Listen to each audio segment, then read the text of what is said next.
Iraq is to send 200,000 extra troops to Kuwait, bringing the total number of Iraqi forces stationed in occupied Kuwait and southern Iraq to well over 500,000.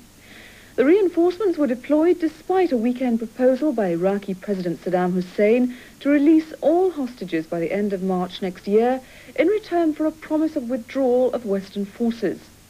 United States President George Bush responded coolly to the release announcement, describing it as a cruel parceling out of human life. And British Prime Minister Margaret Thatcher warned against Iraq failing to withdraw from Kuwait. This is evil. The things that are going on in Kuwait are terrifying. They are brutal. And most people understand that evil has to be stopped. Either he withdraws or the military option has to be used.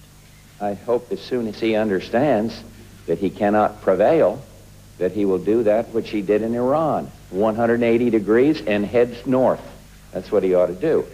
About 2,000 Westerners and Japanese are still held in Iraq and occupied Kuwait amid reports of continuing atrocities being committed in Kuwait by Iraqi forces. The phased hostage release was clearly a trade-off against Western military intervention.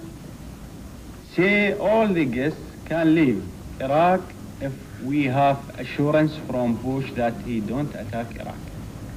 If he give us this assurance, we will make all the guests leave Baghdad and Iraq as soon as possible. Wives of British hostages being held in Baghdad were delighted that their husbands might soon be released. Very happy. Very happy. We're always happy. But Britain's ambassador was unimpressed. I mean, the immediate response, if one just tries to stand back a bit and look at what's happened over these months, is, okay, so if 25 December, why not 25 November? Or 20 November? And there is a mandatory Security Council resolution calling for the release of all people detained here. Why is it not being fulfilled straight away? Meanwhile, a group of pacifists have arrived in Baghdad with the intention of setting up a Gulf peace camp. Claiming to be the early arrivals of a much larger group, the peace campaigners want to set up a protest camp on the Saudi-Kuwait border.